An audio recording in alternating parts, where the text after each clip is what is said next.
Really quite a lot of Warhammer 40k rules updates today. Games Workshop has dropped their Metawatch article, and it seems that we've got downloads for the Leviathan tournament pack, Errata for the index cards, and also the confirmation for certain things getting their rules toned down in 10th edition 40k. Let's talk about what we've got.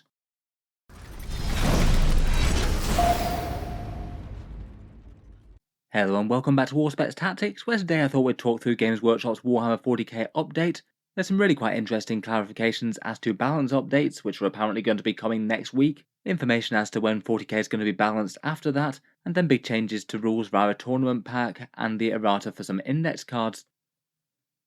All of this comes from Games Workshop's Metawatch article. Generally quite helpful updates they do, I think, with their design philosophy to Warhammer 40k. They basically started doing these mid-9th edition, and it's quite nice to see them actually acknowledging that the game isn't always perfect, and there's some things that could change, something that Games Workshop in the past might have been kind of reluctant to do, so it's quite healthy to see. In this update, the article is actually kind of brief in itself, though they do have a fairly extensive video mainly talking about events and things, though they do clarify a couple of small points that aren't in the text or in the actual downloads. From the article though, I think there's four main things really. Confirmed ongoing points and rules balance changes, with the next balance pass coming in July, potentially within the next week or so, and did address three things that they say are absolutely going to change in one way or another. Then they've got a competitive play tournament pack, which really shows a bit more of a light as to how they envisage 10th edition being played. Certainly useful for people who are looking to attend events in 10th edition, but I think it's also kind of helpful just for a bit of a guidance as to how they intend the game being played at highest levels, just for more casual games as well. Interestingly, they've tweaked the rule that means you can stand on objectives, which seems kind of weird. I'd say probably the other interesting thing is their terrain guidance rules, which again gives you a bit more of an idea as to how they envisage 10th edition tables being set up compared with 9th.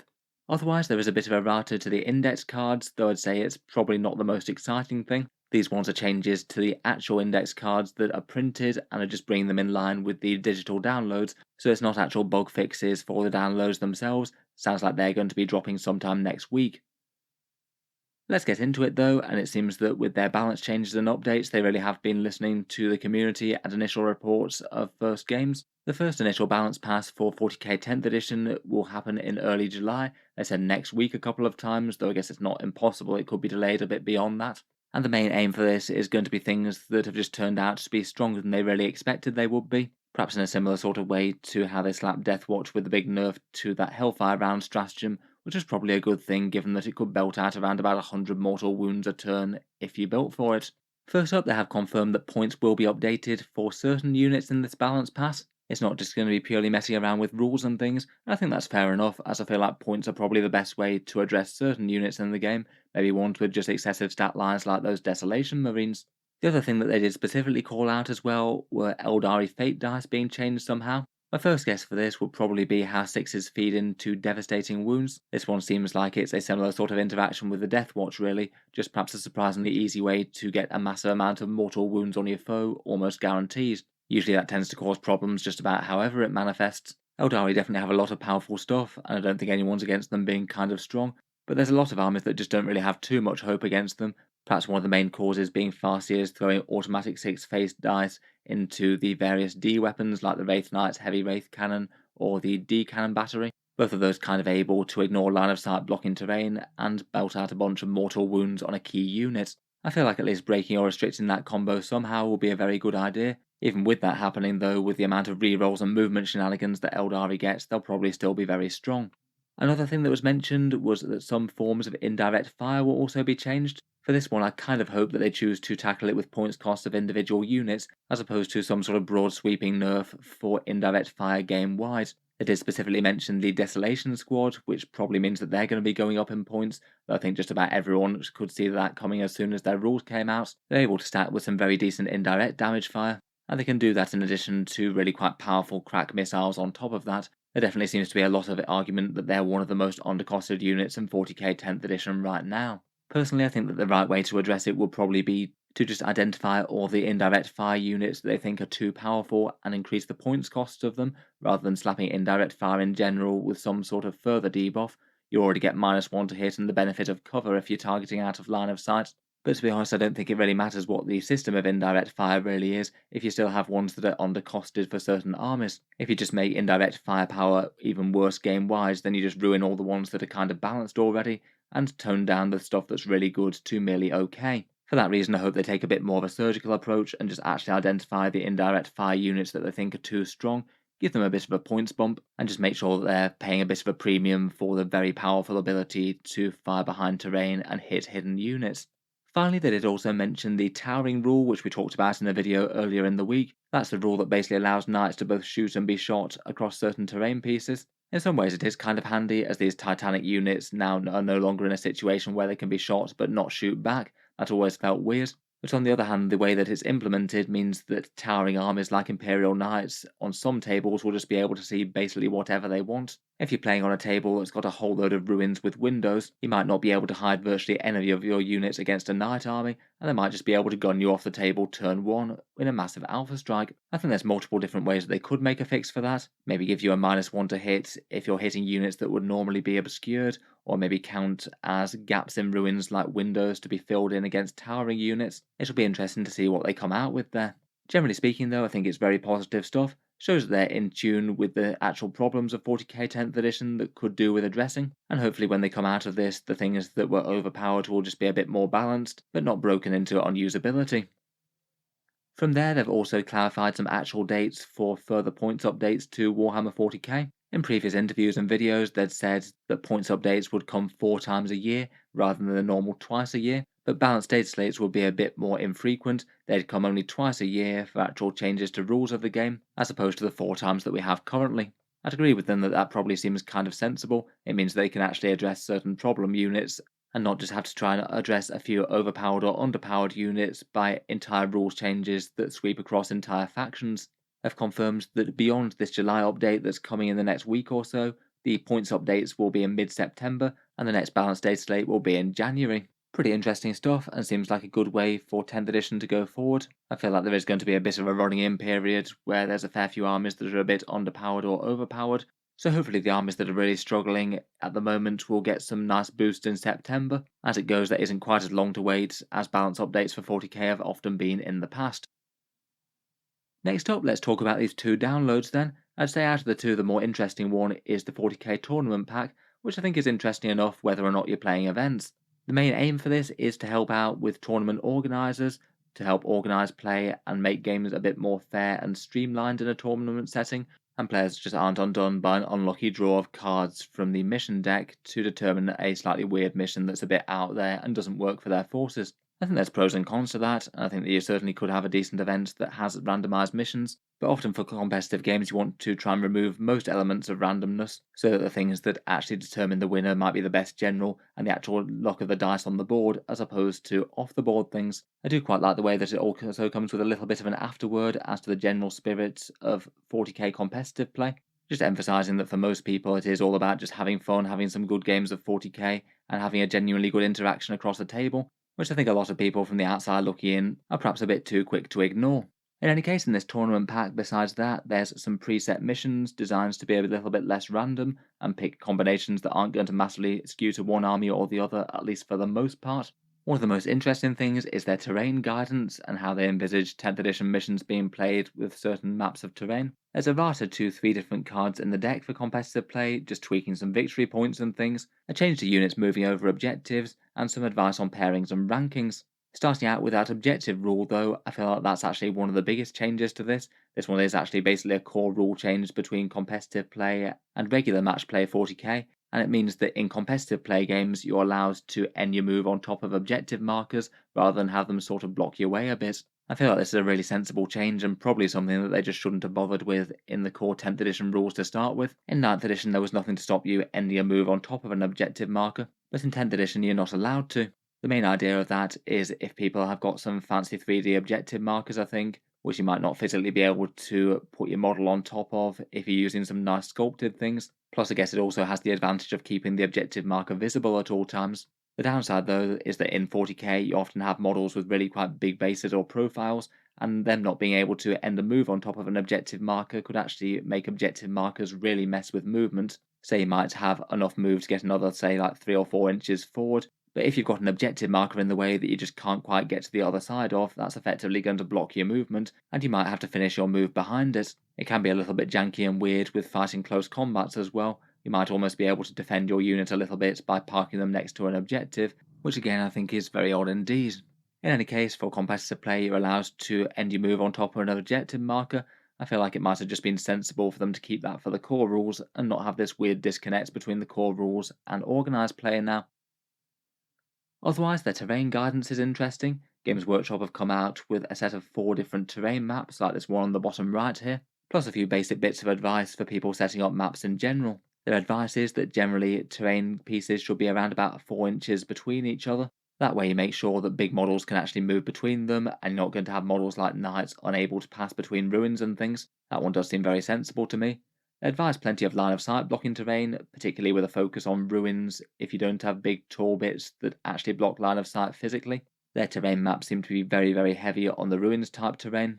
They did say for people's individual terrain collections though. You could swap out some smaller buildings and bits of ruins for other bits like hills, woods, or barricades. They also advise objective markers not being placed halfway through walls, even if you are just using them as flat counters. I'm not really sure if that's the biggest deal myself, but I guess it helps keep them visible, and they might be under a terrain piece's base if you're using these area terrain type pieces. Then it's pretty interesting to see the trends for the maps themselves. These ones basically consist of ruined buildings and some filled in buildings it would see in a area of area terrain. Looks like, at least for Games Workshop, they envisage most ruins having a base that protrudes slightly further than the ruin itself to determine which models can be in area terrain for cover and things. I guess it might be a bit more important in 10th edition, as just nosy into a ruin with the corner of your model no longer allows you to see out of the other side of it, which is quite a big change. I kind of wonder with these preset terrain ideas as well whether they're going to be coming out with some sort of terrain set that actually makes the pieces that are seen on this area terrain bit, or whether or not it's going to be something that they just make up for their events. In any case, there's 4 example maps like this. I say that in general the terrain might be a tiny bit less dense than 9th edition, that's what they seem to think in the video at least.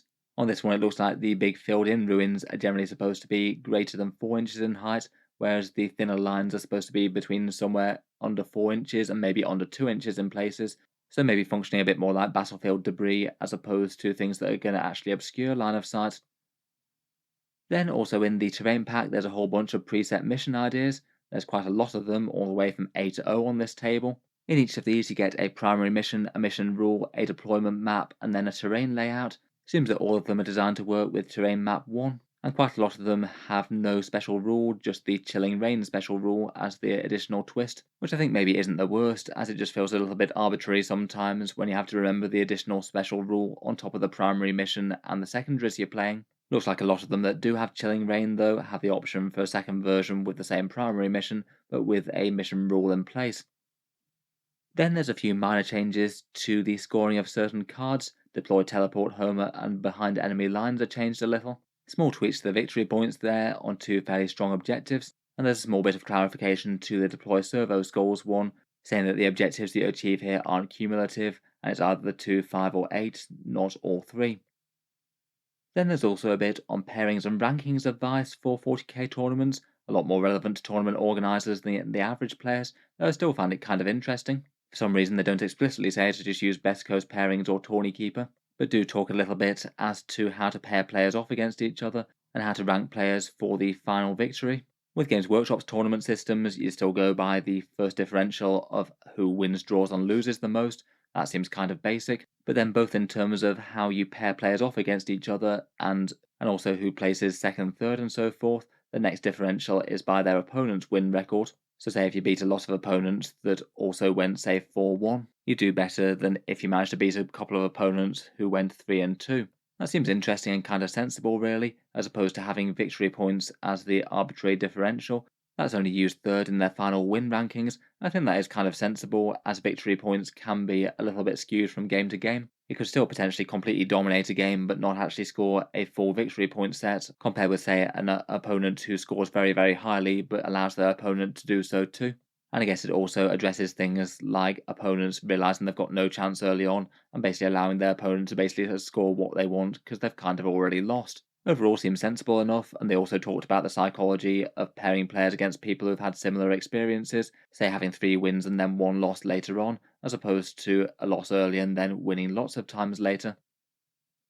Lastly, for the updates, we've got the errata to the index cards. This one looks kind of interesting from the outset, but to be honest, I'd say that most of this is kind of stuff that's either already known, and it seems to be a service for the actual imprint cards, as opposed to any errors in the actual digital downloads themselves. I guess that'll be along sometime next week with the rest of the balance pass, perhaps. First up, they are very much error fixing, and this isn't a balance pass, which they said will be next week, so you're not going to get changes to things like Wraith Knights or Desolation Marines on these. As best I can tell from a first look, it looks like they're just trying to bring the printed index cards in line with the digital downloads, and they're not actually fixing any errors with the digital downloads themselves. Say, for example, there are just a few weird things like a Space Marine Terminator Captain could equip a Storm Bolter and a Relic Shield, and have no way to fight in combat rules as written. He needs to have a generic close combat weapon added to his profile. And there's other things like the Death Core of Krieg Medic, which there's no way to equip a Medipack in that squad, despite the ability being listed as a War Gear ability. There's just quite unclear wording on a few rules as well, some things in stratagems, some things in core army rules, and there's definitely a lot of need for FAQs across all the different factions. Will be interesting to piece through those things when we get it. I feel like for the most part we're still in kind of the beta phase testing of 10th edition's launch, and it is lacking a few bug fixes that have been found by the community. The changes to these, as I said, aren't enormously exciting, I think. Most of the time it's either adding really obvious keywords to units that were clearly missing them, or bringing stat lines or war gear changes in line with other things in the game. Say for example, adding the Succubus keywords to Lilith Hesprax, adding Fly to Bellicor, or adding Battle Line to the Tyranid Gaunt units which were all missing it for some reason. In general, this confirms the digital downloads as the more accurate rule set as opposed to the printed cards, though I think people were kind of expecting that anyway. A bunch of these errors must have been ironed out after the index cards were sent to the printers, but before the digital downloads released.